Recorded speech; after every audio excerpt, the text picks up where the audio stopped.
우리는 지금 하나님을 예배하고 있습니다. 예배는 예배를 드리는 우리 자신에게서 시작하지 않고 예배의 대상이신 하나님으로부터 시작됩니다.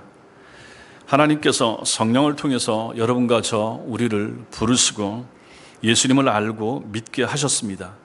그 믿음으로 우리는 지금 교회에 나와 혹은 가정에서 하나님을 예배하고 있습니다.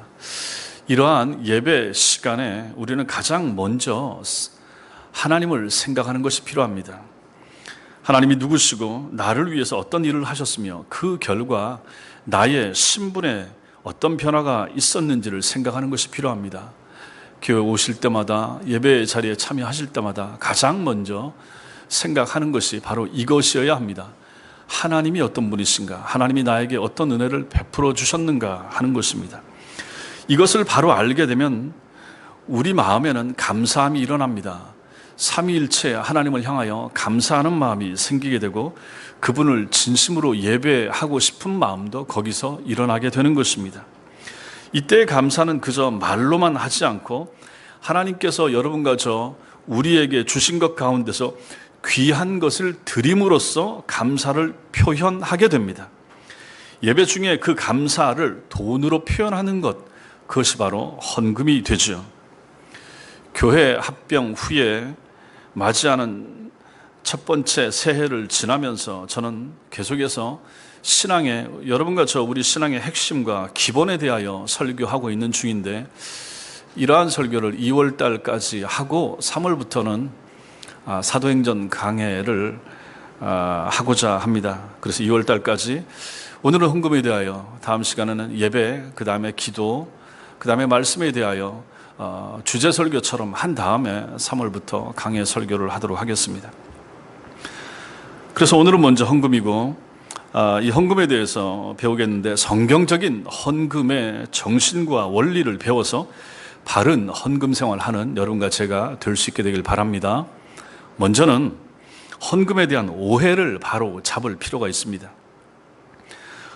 헌금은 신앙생활에 있어서 매우 중요하면서도 민감한 사안입니다. 얼마 전에 매스컴에 오르내린 안산에 문제 많은 교회 목사는 성도들을 갈취해서 돈을 모아서 큰 집에 대저택에 살고 그 집 주변에 좋은 차들을 세워 놓은 것을 뉴스 시간에 본 적이 있습니다. 어느 교회는 매년 특별 헌금 명목으로 작정 헌금을 하게 합니다. 몇백에서 몇천만 원씩 이렇게 하는 것을 들었습니다. 어느 교회는 직분자를 세우면서 직분에 따라 차등의 헌금을 강요한다 하는 얘기도 들었습니다. 이 때문에 성도들은 헌금에 대하여 예민하게 반응하고, 또 재정이 어려운 교회를 출석하는 분들은 담임 목사가 날마다 헌금 설교만 한다 이렇게 불평하는 것도 들은 적이 있습니다. 이와 같은 한국 교회들의 헌금에 대한 부정적인 모습들은 성도들에게 반작용을 일으켜서 헌금의 종류 하나만 하면 안 됩니까? 그거 하나 한 거 가지고 알아서 교회에서 나눠서 쓰면 되지, 이렇게 말하는 사람도 있고, 혹은 무명으로 헌금하는 것이 가장 성경적이라 이렇게 얘기해서 그대로 또 실천하는 교회도 있는 것을 제가 압니다. 그것만이 또 옳다고 가르치기도 하고요. 과연 그런가?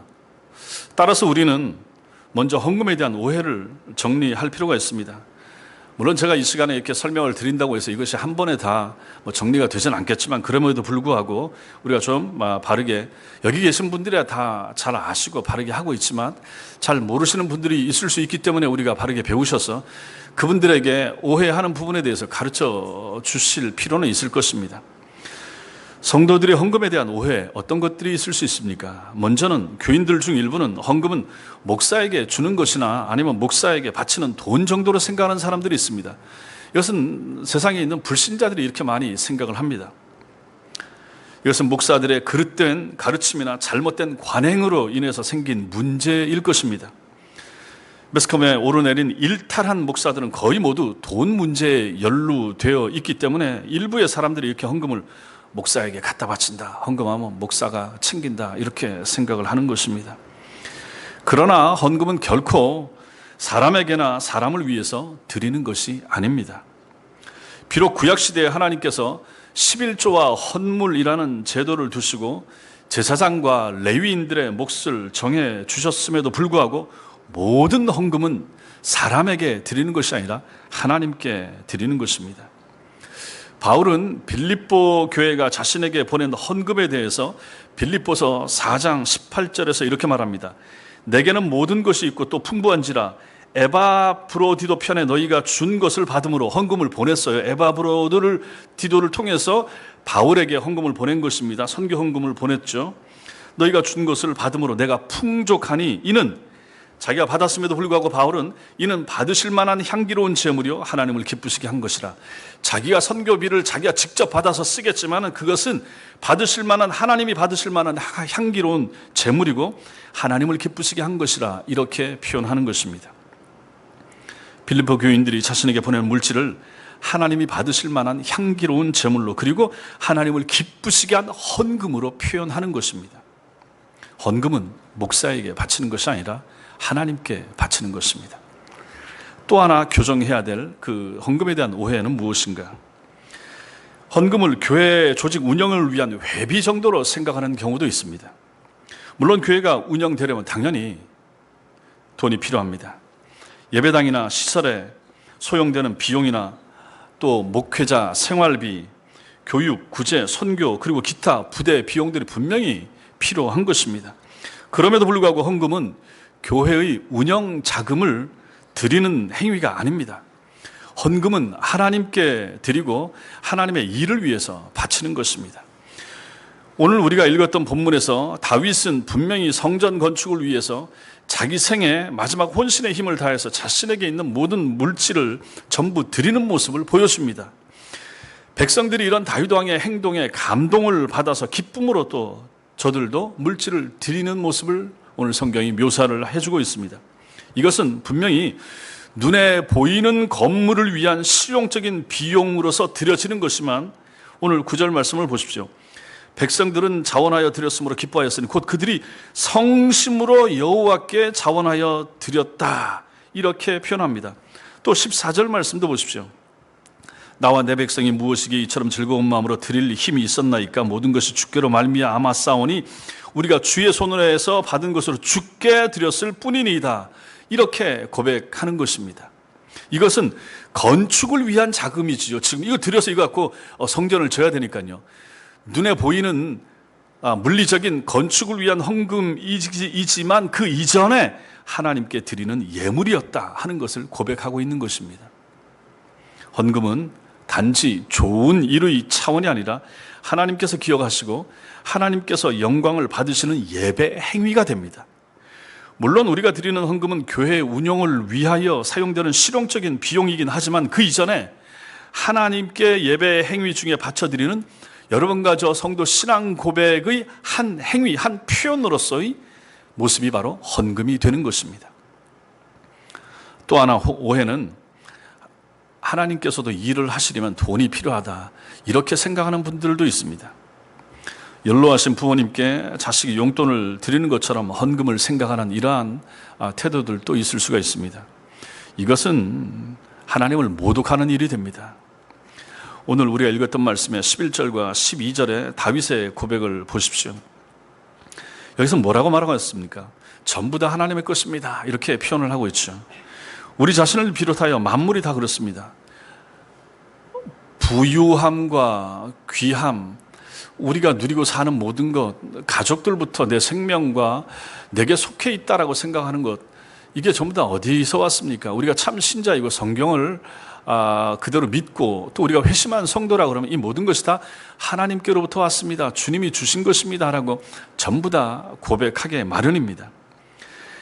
그러므로 내 것을 헌금하는 것이 내 것을 지금 하나님께 드리는 것이 아니라 본래 하나님께 속한 것의 일부를 하나님께서 나에게 주신 것 중에서 다시 내가 하나님께 돌려 바쳐 드리는 것, 그것이 바로 헌금인 것입니다.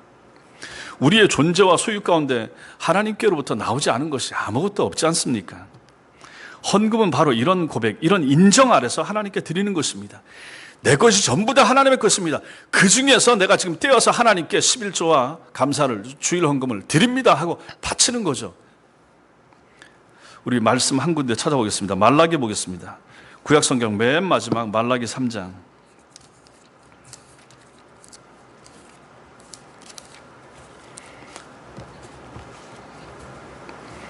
말라기 3장 8절과 9절, 10절은 좀 이따가 읽고요. 말라기 3장 8절과 9절 같이 읽겠습니다. 시작. 사람이 어찌 하나님의 것을 도둑질하겠느냐? 그러나 너희는 나의 것을 도둑질하고도 말하기를 우리가 어떻게 주의 것을 도둑질하였나이까 하는도다. 이는 곧 11조와 봉헌물이라. 너희 곧 온 나라가 나의 것을 도둑질하였으므로 너희가 저주를 받았느니라. 이렇게 말씀하십니다. 하나님이 돈이 필요하셔서 성도에게 헌금을 하게 하는 것이 아닙니다. 이미 세상 모든 것이 하나님이 만드신 것이라 하나님의 것입니다. 하나님의 것을 하나님께로부터 받았으므로 그것을 하나님께 다시 돌려드리는 것이 헌금인데, 그 헌금을 하지 않으니 어떻게 됩니까? 도둑질하는 것이 되는 거죠. 하나님께 받은 것을 하나님께 돌려드림으로 말미암아 이게 전부 다 하나님의 것입니다라고 고백해야 되는데, 그걸 하지 않으니, 헌금하지 않으니, 11조를 드리지 않으니 어떻게 되는 것입니까? 도둑질하는 것이 된다. 그래서 이 말이 8절과 9절 보면 도둑질이라고 하는 단어가 몇 번 나옵니까? 4번씩이나 나오는 거죠. 하나님 보시기에는 그렇다는 것입니다.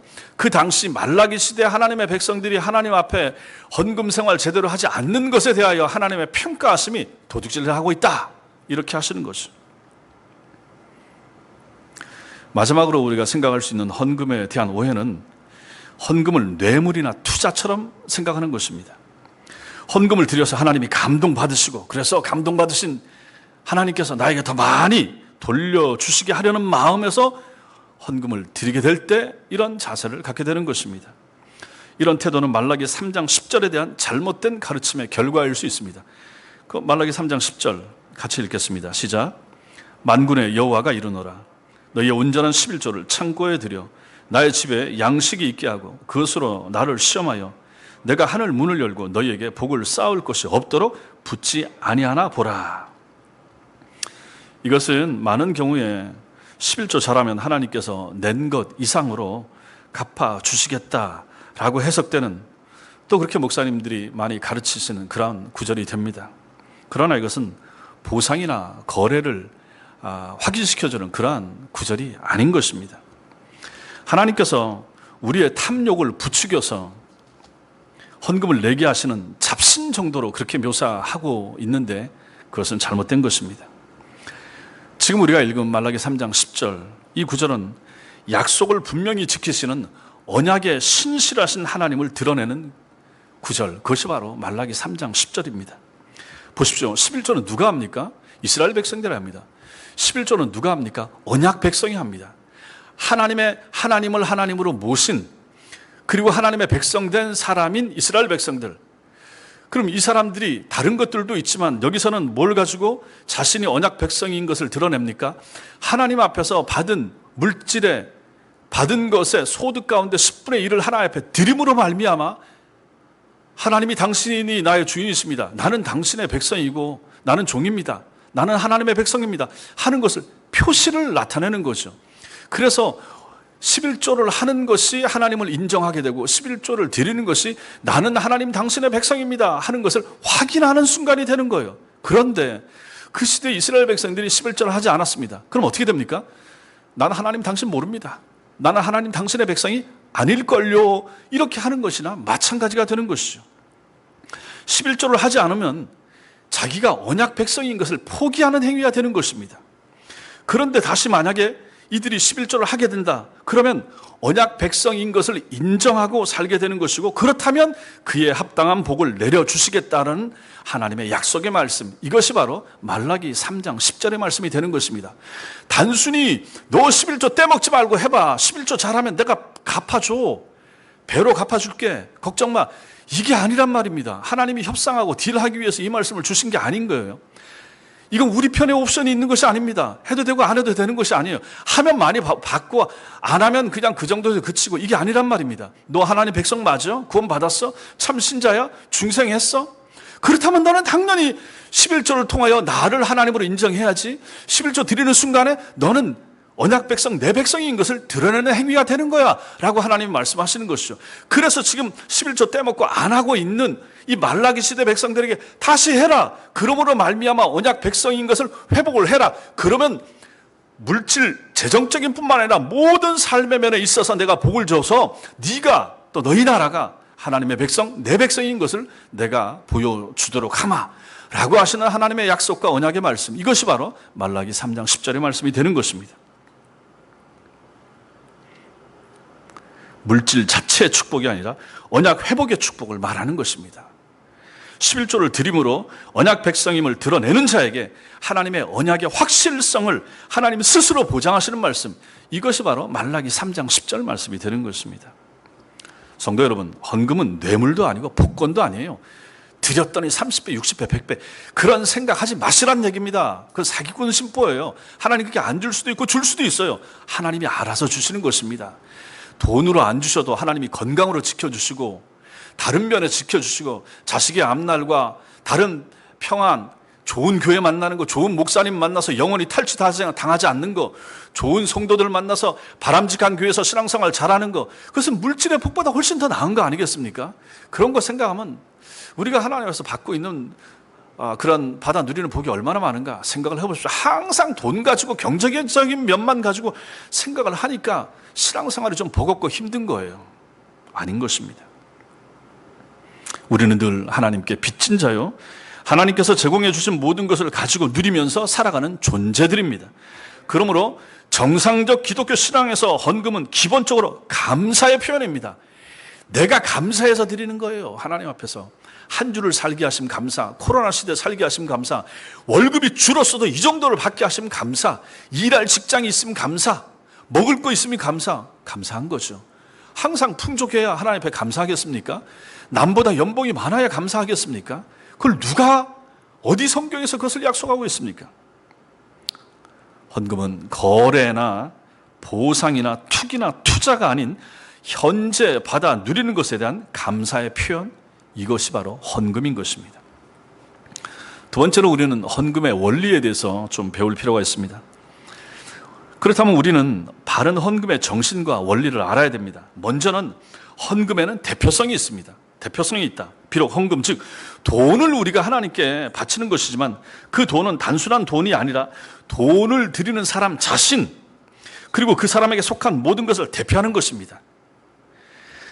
자신의 삶 자체가 하나님의 은혜를 입고 사는 것임을 알기 때문에, 그리고 여러분과 제가 우리가 누리는 모든 것이 다 하나님께서 주신 것임을 알기 때문에 감사한 마음을 가지고 나에게 있는 재물, 건강, 능력, 재능 모든 것을 전부 받으시기에 합당하신 유일하신 분이 하나님이시라는 고백을 돈에 담아서 예배 시간에 드리는 것, 이것이 바로 헌금이 되는 것입니다. 그래서 단순히 그냥 돈을 드리는 거, 이거 안 내고 싶은데, 그런 마음이 아니라 하는 것이죠. 지금 우리가 예배를 드리면서 하나님 앞에 헌금을 얼마를 드리든지 간에 그것을 드리는 것을 하나님 감사합니다. 내 삶을, 내 생명을 드리는 것입니다. 우리 가족들을 하나님 앞에 바칩니다. 한 주를 살게 하신 하나님의 놀라운 사랑과 은총을 정말로 감사합니다. 하나님, 내게 속한 모든 것이 하나님의 것임을 내가 이 물질을 이 시간에 드리면서 이것을 고백합니다. 이것이 바로 헌금의 원리가 되는 것입니다. 그래서 일부 교회에서는 헌금이라는 용어 대신 헌상이라고 표현하는 거죠. 드려서 바쳐 올려드리는 거죠. 돈뿐만 아니라 우리의 모든 것을 하나님을 향해서 올려드린다라고 하는 차원에서 보면 헌상이라는 단어는 참 좋은 표현이 되는 거죠. 헌상, 헌금, 연보 마찬가지죠. 사도 바울은 마게도냐 교회의 모범을 고린도 후서 8장 5절에서 이렇게 소개합니다. 우리가 바라던 것뿐 아니라 그들이 먼저 자신을 주께 드리고 또 하나님의 뜻을 따라 우리에게 주었도다. 헌금을 하는데, 선교회를 보내는데 먼저 자신을 주께 드리고 하나님의 뜻을 따라 우리에게 헌금을 보냈다, 이렇게 말합니다. 하나님께 물질을 드리기 앞서서 자신을 먼저 헌상하는 거죠. 여러분과 제가 마찬가지입니다. 돈보다 사람이 먼저입니다. 돈보다 마음이 먼저입니다. 교회를 찾아오면서 물질을 집에서 준비해 올 때 나 자신을 먼저 드리는 거죠. 그 마음이 중요하다는 것입니다. 과부의 두 랩돈도 돈 자체가 중요치, 거기에 의미가 있는 것이 아니라 그 과부의 마음이 중요하다 주님이 평가하지 않았습니까? 다음으로 헌금의 원리는 믿음으로 드려야 됩니다. 먼저 헌금은 대표성이 있고 그 다음에는 헌금은 믿음으로 드려야 됩니다. 예배자로 우리가 하나님께 나아갈 때 이미 우리는 우리의 무가치함을 깨닫고 하나님 앞에 우리의 죄를 고백하면서 나옵니다. 예배 드릴 때. 그리고 그리스도의 십자가 은혜가 아니면 우리는 결코 거룩하신 하나님을 예배할 수 있는 존재가 아니다 하는 것을 잘 알고 고백하면서 나오는 거죠. 그래서 죄 용서와 하나님께 내 자신이, 내 삶이 받아들여짐에 대한 감사를 담아서 믿음으로 우리는 헌금을 드리게 됩니다. 만일 여러분과 제가 헌금을 하는데 믿음으로 하지 않게 된다, 그러면 뭐가 남습니까? 자기 의만 남아요. 자기 의로만 남게 되는 거죠. 그래서 헌금을 하면서 교회 지도자나 다른 사람들이 알아주기를 바라는 마음이 생기게 되는 것이죠.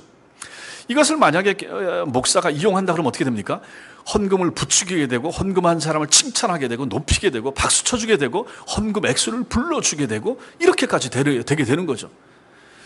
그럼 이것은 하나님 앞에서 합당치 않은 것이 되는 것입니다. 이렇게 되면 그는 하나님께서 받으시는 향기로운 제물을 드린 것이 아니라 교회 운영비를 낸 이사처럼 되는 것입니다. 그것을 또 교회는 인정해주고 박수 쳐주고, 저분이 헌금 많이 했어, 저분은 우리 교회 꼭 필요해, 그럼 그 이사죠. 그리고 그 사람은 교회에서 그에 걸맞는 대우를 요구하게 되는 것입니다. 자기가 그 정도 교회 재정적인 지분을 감당하고 있으니까요, 그 정도 중요한 직책을 맡아야 되는 거죠. 교회 안에서 무슨 위원장이든지 뭐든지. 이것은 결국 그의 믿음을 허무는 결과를 가져오게 되는 것입니다. 헌금을 잘못된 마음에서 믿음으로 드리지 않았을 때 그 속에는 자기의, 자기 욕심, 나아가서 자기 교만이 생기게 되는 것이죠. 이것은 결국 불신앙의 탑을 쌓는 것이나 마찬가지가 되는 것입니다. 단 한 푼의 돈이라도 믿음으로 드려지지 않은 것은 하나님이 받으시는 향기로운 제물이 될 수가 없습니다. 헌금은 항상 믿음으로 드려져야 됩니다. 이것이 헌금의 원리입니다. 또 하나 마지막으로 헌금에 있어서 원리는, 교회 지도자들은, 교회 재직들은 이 헌금을 바르게 집행해야 할 책임이 있습니다.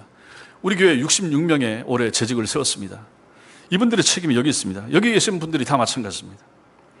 교회 비용에는 기본적으로 교회가 존재하기 위한 건물이나 시설, 그리고 목회자 생활비 등과 같은 항목과 또 교육, 구제, 선교비가 반드시 포함이 됩니다.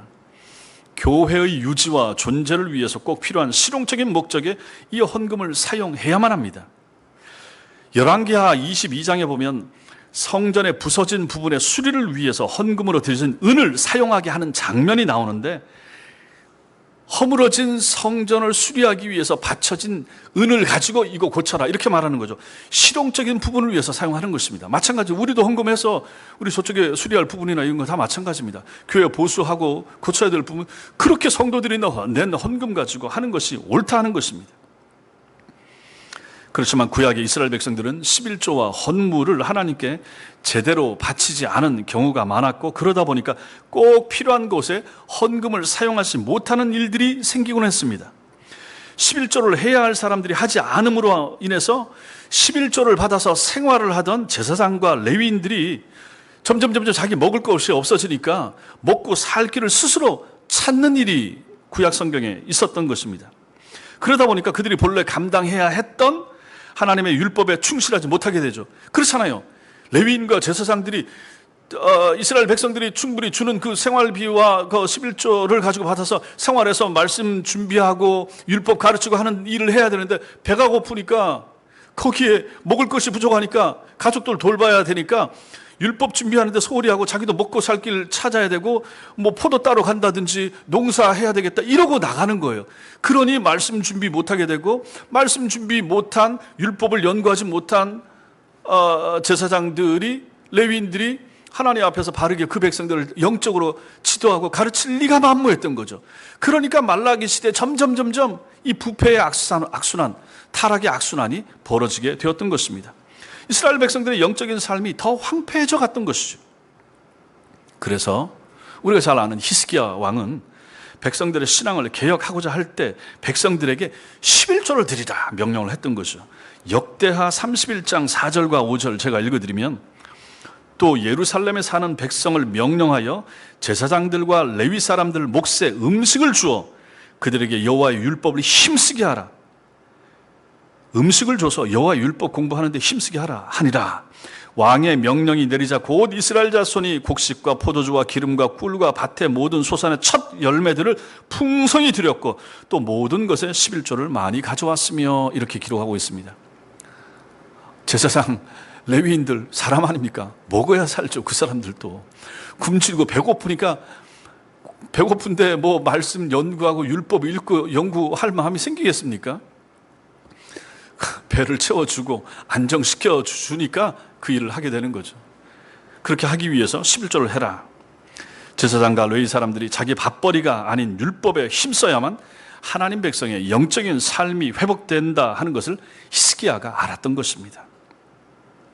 목사의 생활에 필요한 모든 것은 교회가 책임지는 것이에요. 그래서 성경적입니다. 그래서 여러분들이 저에게 해주는 것으로 말미암아 저는 교회를 섬기고 여러분들을 돌보는 일에 전념할 수가 있게 되는 거죠. 지금 잘해주시고, 또 그래서 제가 또 충실하게 제 역할을 감당해야만 되는 것입니다. 근데 이것이 안 되는 교회나 어려운 교회들은 일단 목사나 사모가 일을 해야 되고, 그래서 우리 교단에서도 공식적으로 인정하지는 않지만 목사의 이중직에 대한 문제가 계속 나옵니다. 어려우니까 다른 일도 하고 뭐 택배도 하고 택시 운전도 하고, 그러다 보면 피곤하고 힘들고 성도를 돌아보거나 말씀 준비하는데 당연히 소홀하게 되는 것입니다. 이런 면은 구약시대나 지금 시대나 별 차이가 없을 것입니다.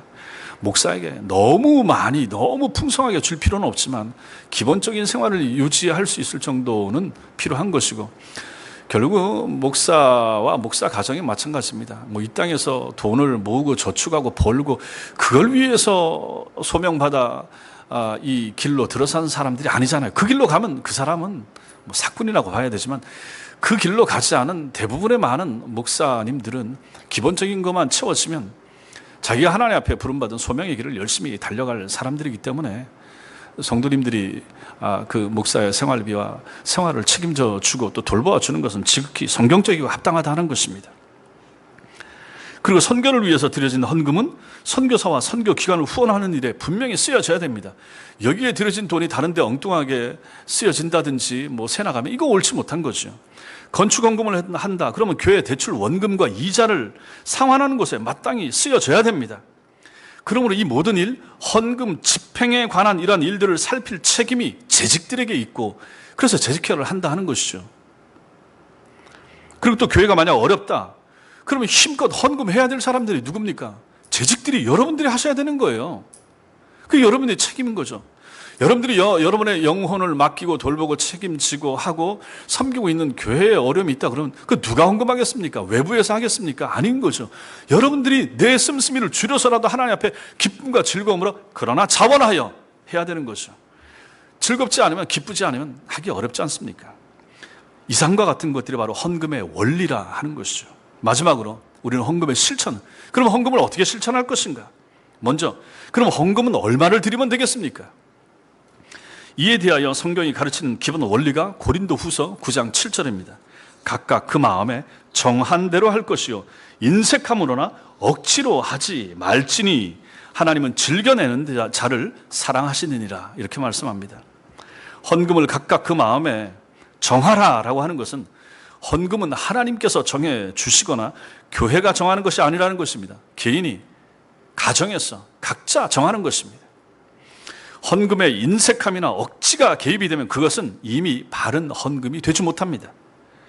하나님께서 즐겨내는 자를 사랑하신다는 표현도 오해하지 말아야 됩니다. 하나님의 사랑을 얻어내기 위해서 헌금하라는 것이 아니라 하나님의 사랑과 은혜를 받은 자로서 마땅한 행동을 헌금을 통해서 표현하라는 뜻입니다. 믿음이 있다고 하면서 헌금에 있어서 인색하거나 게으르다 그러면 사실상 그런 믿음 없는 사람이죠. 여러분, 매달 넣는 적금이나 보험금을 건너뛰는 사람은 거의 없을 것입니다. 그러나 교회들마다 11조 건너뛰는 사람은 있기 마련입니다. 이것은 합당하지 못한 것이죠. 그래서 내 보물 있는 그곳에 내 마음도 있다는 마태복음 6장 21절 말씀은 합당한 진리가 되는 것입니다. 그러므로 11조와 각종 헌금을 여러분의 형편과 믿음이 닿는 범위 내에서 각자가 마음에 정한 대로 즐거운 마음으로 실행하는 것이 필요합니다. 그럼 우리 교회에서는 헌금을 어떻게 드리면 되겠습니까? 전에 제가 밴드에도 올리고 말씀드린 것처럼 우리 교회는 11조와 5종류의 헌금을 정했습니다. 11조는 구약에서 하나님께서 당신에게 가져오라고 정해주신 몫입니다. 그래서 세례교인 이상은 의무적으로 해야만 합니다. 물론 성경학자들 사이에 11조 폐지에 대한 논쟁이 지금도 계속되지만 11조는 구약시대에 그쳤다. 그 이후에는 없다. 바울도 이런 얘기 한 적 없다. 별별 얘기가 다 나오지만은 충성스러운 신앙의 모습이나 상식적으로 교회를 운영하려면 성도들 소득의 10분의 1을 11조로 드리는 것은 매우 합리적인 헌금의 기준이라 할 수 있을 것입니다. 그리고 주정헌금 혹은 주일헌금은 자신이 매주 얼마씩 드리기로 작정하여 드리는 헌금이고, 건축헌금은 우리 예배당 대출 원금과 이자를 갚기 위해서 작정하여 드리는 헌금입니다. 여러분들이 세례교인 이상이고 또 재직이면 당연히 작정해서, 액수는 상관이 없습니다. 여러분들이 정하셔서 드려야 되고, 선교 헌금도 마찬가지입니다. 선교사나 선교기관, 미자립교회, 우리 주보에 있는 이분들, 이 기관들 후원하기 위해서 여러분의 헌금이 필요한 거죠. 작정하셔야 됩니다. 감사헌금은 일상에서 감사할 제목이 있을 때 드리는 것이고, 기타 특별한 경우에 드리는 특별 헌금이 있을 수 있습니다. 그래서 각자 알아서 정말로 하나님 앞에서 하시는 거죠. 교회가 권하는 것이 아니라. 어떤 분들은 한 종목의 헌금을 가지고 여러 필요한 용도에 써도 되지 않느냐 이렇게 말하기도 하지만, 구약에도 보면 건물을 위한 비용을 따로 드렸고, 신약에서는 구제비와 선교비가 분명히 구별되어서 드려진 것을 우리가 볼 수 있기 때문에 우리 교회가 정한 6가지 정도의 이런 헌금 종류는 제가 봤을 때 적절하다 이렇게 생각이 듭니다. 각자의 믿음 안에서 자신의 마음이 머물고 기도가 동반될 정도의 헌금을 실천하면서 사는 것은 하나님 앞에서 선하고 복된 길이라 할 수가 있을 것입니다. 사랑하는 성도 여러분, 헌금은 목사에게 주는 돈도 아니고 교회 운영비도 아닙니다. 하나님이 필요하셔서 내라고 하신 것도 아니고, 그 돈 받고 복으로 돌려주시려고 하나님께서 성도들 갈취하듯이 내라고 하시는 돈도 아닙니다. 물론 성도들이 낸 헌금이 실제로 목사 생활비나 교회 운영을 위해서 쓰이는 것은 사실이지만, 그럼에도 이런 실용적인 목적만을 위해서 헌금을 회비나 후원금, 때로는 투자금처럼 생각하는 것은 분명히 잘못된 것입니다. 헌금은 구원받은 성도의 신앙 고백이 담긴 행위입니다. 마음을 드리고 몸을 드리고 전생애가 주님의 것임을 고백하는 표로서 예배 중에 하나님께 올려드리는 감사와 신앙 고백의 표현, 이것이 바로 헌금입니다. 그러므로 자신이 주님의 핏값으로 구원받은 것을 확신하고 천국 신앙을 가지고 살아가는 세례 교인 이상은 교회 헌금에 적극 동참하는 것이 옳습니다. 그리고 재직들은 그 헌금이 적합한 곳에 잘 사용되길 위해서 기도하고 재직회를 통해서 확인하는 노력도 함께 하는 것이 필요합니다. 우리가 헌금을 한다고 해서 당장 내 생활에 하나님의 실제적 축복이 임하지 않을 수도 있고, 매달 여러분들이 11조 잘해도 금방 복이 쏟아지는 것이 아닐 수도 있습니다. 그럼에도 불구하고 헌금은 하나님의 명령이고 성도 신앙의 외적인 표현이기 때문에 굉장히 중요합니다. 헌금을 드리는 행위는 내 삶에 언제나 최상의 것을 공급하시는 하나님을 향한 지속적인 신뢰의 표현이기 때문입니다. 하나님이 정말 나를 돌보신다, 내 가정을, 내 삶을 돌보신다라고 하는 것을 인정하고 고백하고 감사하는 표시가 헌금 내는 것이기 때문입니다. 우리가 헌금하는 순간은 우리의 생명을 주님께 맡기는 순간과 같다고 할 수 있습니다. 자본주의 사회에서 생명 같은 물질을 하나님께 드리는 것이기 때문입니다. 돈이 얼마나 귀합니까? 돈이면 전부라라고 생각하는 그러한 시대에 여러분과 제가 어쨌든 같이 살아가는 거죠. 이러한 시대에 세상에서 얻은 소득 가운데 일부를 주님 앞에 드린다. 세상 사람들은 여러분들이 11조 내고 헌금하는 거 이해하지 못하는 경우가 얼마나 많습니까? 그렇다면 여러분들이 헌금 내는 것은 실제로 여러분들의 생명을 잘라서 내는 거죠. 그 돈 벌기 위해서 얼마나 수고하고 애쓰고 참 수모를 당해가면서 추위 속에서 고생하면서 하나님 앞에서 바쳐드리는 것은 실제로 여러분의 생명을 갉아서 하나님 앞에 드리는 것이나 마찬가지 아니겠습니까? 여러분의 마음을 담은 진실된 헌금을 통하여 여러분의 신앙을 하나님께 매주 보여드리는 것, 이거 얼마나 선하고 아름답습니까? 그렇다면 거기에 마음과 정성이 어찌 깃들여지지 않을 수가 있겠습니까? 그러니까 단순한 너무 가볍게 쉽게 드릴 수 있는 정도의 헌금은 그래서 제가 봤을 때 크게 하나님 앞에서 의미가 없을 수 있습니다. 정말 내 마음과 정성이 들여진, 바쳐진 그런 헌금, 여러분의 마음을 담은 진실된 헌금을 통하여 여러분의 신앙을 하나님께 매주 보여드리시기 바랍니다. 여러분의 현재와 미래, 우리 자녀들의 장래를 헌금을 드리는 행위를 통해서 하나님께 맡기는 신앙의 모습을 보여드릴 수 있기를 바랍니다. 헌금에 대한 바른 이해는 교회 생활을 즐겁게 만들어주며 헌금을 자원하여 실천하는 것은 여러분과 저 우리의 신앙생활을 견고하게 만들어 줄 것입니다. 바른 헌금 생활로 하나님을 기쁘시게 하는 복된 성도들 다 되시기를 주님의 이름으로 축원합니다. 기도하겠습니다.